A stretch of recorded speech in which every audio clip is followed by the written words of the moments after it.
From the Denver Broncos Media Center, welcome to Broncos Country Tonight with Ryan Edwards and Benjamin Allbright.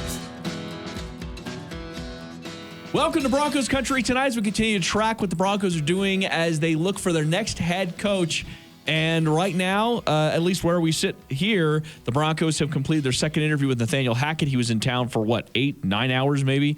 And then they're expected to have a second interview with Dan Quinn some point later this week. And then maybe, if they wait long enough, Kevin O'Connell, after he gets through the NFC Championship game, might get an opportunity for a second interview. But as we sit here today, that's what we know. Ben, how did it go with Nathaniel Hackett? Went pretty well. They brought him in, had a little sit down, had a little meeting, toured the facilities, showed him what the work environment was like here, had him go around and meet, the various people who were here, different staff. And they want, with this process, they're trying to be thorough. George Paton is a very meticulous guy. They want to get a sense and everybody to get a sense of what this collaborative work environment is going to be like. This is not a top-down decision. This is I want input from everybody on how did you feel about this? How did you feel about this? And so they wanted to see how Hackett thrived and, in those short meetings and if there was anything else to pick up. It wasn't like it was a full-blown 8-hour interview or whatever people were making it out to be. It was they sat down for a little while. They did the tour and all that kind of stuff. We talked about that on the show last night. And then they went out to dinner. And it was a scheduled dinner. Everybody knew it was coming. So the dinner ran a little bit long, and then they got on the plane and left. I know we had our good friend Andrew Mason out there doing the flight aware tracking. They were like an hour late getting out of here or whatever it was. But as far as that stuff goes, no offer was made. That's not the process, not the point where they're at. They're going to talk to Dan Quinn, assuming he doesn't take another job before he gets in here, which would be Thursday or Friday, and go from there. And to my knowledge, and from whom I've talked to, the people I've talked to, Dan Quinn would prefer the Denver job. So to me, what that would say, if you're the dot connecting, speculating type of person, is that if Dan Quinn takes another job somewhere this week, that would tip you off that they had already informed Dan that they were going to go with Hackett. And so far, he has not accepted another job somewhere despite second interviews. Yeah, the timeline is a little bit interesting, right? Because he is interviewing and getting second interviews as well during this process. And once again, you pointed out on yesterday's video, no jobs have been secured. And now, of course, we have the Sean Payton news. So you kind of wonder if that one more job opens up, if that changes some of the dynamic too. I think they're going to do a full coaching search, but I believe at this point that Dennis Allen is first in line for that job. Allen, of course, famously has been here at the Broncos before. You head coached the Raiders for a minute, and he's a DC with the Saints right now, and the Saints have been a great defensive team the last couple of years. So I would not be surprised to see Dennis Allen get that job. Okay.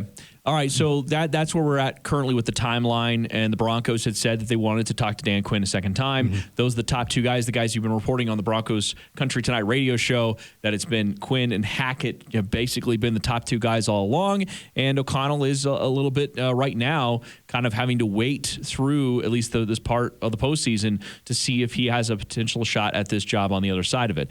Meanwhile, I was thinking about this for the radio show, and you guys can listen to the full breakdown with Steve Atwater, BroncosCountryTonight.com/podcast. But watching Von Miller just dominate, especially in that last game against Tampa Bay. But since he's been there, 7 sacks, 15 TFLs, he's got 11 quarterback hits. He looks kind of like vintage Von Miller, right? Everything we know as far as being an elite player. Now, he has the talent surrounding him there on that defensive line. That's an important factor here. But it got me thinking about the Broncos trade of Von Miller and kind of wondering a little bit out loud as far as the Broncos really struggled to get pressure towards the tail end of the season. They actually took a step back in sacks overall as a team. And there were a couple of games in there that were close and winnable, right? And if the Broncos defense could have made one more play, potentially, could have been winnable.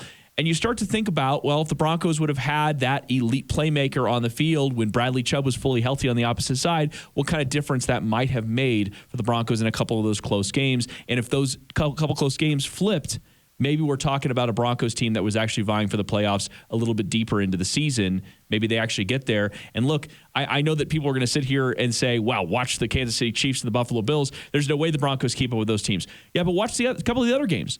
Very much defensive battles out there. They did keep up with that team. If it hadn't been for Melvin Gordon fumble, the Broncos might have won that game to end the season. So the idea that they couldn't hang with Kansas City with their defense is not exactly accurate. Now, does the offense need to improve? Absolutely. But the idea that they can't hang with Kansas City as constructed is not exactly true. They've just got to get over the hump and win. But the point of the conversation, and I want to get your take, is hindsight. Definitely a hindsight argument, okay? Love the value what they got. Don't get me wrong. But hindsight being what it is, the Broncos might have had a chance to win some of those games with Von Miller. Did they do the right thing? Absolutely. They absolutely did the right thing, trading him, getting the haul that they got. They got a second and a third rounder for a 32-year-old edge rusher on the decline. By the way, those are going to be late. Those are going to be late second and late third. Still by the way, 2 and 3. That's a quarterback haul. That's what you pay for a quarterback. And you're getting not an elite quarterback, but a mid-tier. A Jimmy Garoppolo type. I see what you did there. Yeah, I see what I did there. Yeah. I think that in the end, if you kept Von Miller, you might have done that, but the best you were going to get was a third-round compensatory pick when he left as a free agent. I think it actually declines to like a fourth or a fifth because of his veteran status and how old he is. So I'd have to go back and look at the exact formula, but the max compensatory pick that you would have got would have been significantly worse. So I think at the end of the day, I think the Broncos did the right thing. They got the right ammunition, and they're going to need that ammunition to be able to acquire a quarterback this offseason when they were going to move on from Von Miller anyway. They did the right thing by Von, and I given him an opportunity to earn the ring. I don't think there's really a wrong answer here. It's just the Broncos have functioned so much in the short term about winning right now that it's sometimes hard to forget about that and look at the big picture. Trading Von Miller is a big picture move. You're thinking about quarterbacks in the offseason. It's a big picture move. I get that. But again, on the other side of that, you think, well, in the short term, hey, what do you think Vic Fangio is thinking about right now as he sees Von Miller dominating out there saying, boy, I wish I would have had a guy like that on my team down the stretch because maybe that would have flipped a couple of games. Well, if it had flipped games, Vic Fangio would still be the head coach, and there'd be a whole other set of people crying right now. That's what I'm saying. So I'm not saying that one player was the difference, but he's that kind of player. He is that kind of player, and we're seeing that bear out for the LA Rams right now. I think he's on the tail end of being that kind of player. I mean, the benefit that he's getting right now, rushing off of Aaron Donald, it cannot be understated. Aaron Donald is an absolute monster, and Aaron Donald made Fowler, I think, made him look viable for a season. I mean, he was getting guys that nobody's ever heard of to half a dozen, to 10 sacks, stuff like that. So, I think that's helping Von Miller out, inflating it just a little bit. That said, Von Miller's still got a little left in the tank. He was still a pressure machine as a Broncos, so I'm happy for him. Broncos made the right move, though. Yeah, happy for him. And like I said, I don't feel like there's necessarily a wrong here. It's a very much a hindsight kind of conversation, but it made me wonder about the Broncos and what kind of team they had, what kind of roster they had, and what they would have benefited from if Von Miller was still out there. It doesn't fix the quarterback issues, doesn't fix some of the offensive issues. You took a step back in offensive scoring. That is not Von Miller's problem. That is not Von Miller's fault. That is a function of the offense and the changes that are obviously coming up on the other side of this. But for the Broncos, if you're some of those players that were on the field that would have liked to have Von out there, maybe you are thinking about that a little bit as you watch him in the postseason. Well, maybe. I think at the end of the day, I think the right call was made all the way around. I think the players respect and understand the decision. I think it allowed leadership to grow in the locker room, having Von gone. I think the benefits are beyond just the on-paper benefits, and I don't see a downside other than we didn't make the playoffs this year with a team that wasn't going to win the Super Bowl anyway. All right. For Benjamin Allbright, I'm Ryan Edwards. We'll continue to watch the Broncos coaching search, and we'll continue to bring you updates right here on Broncos Country Tonight. Have a good night.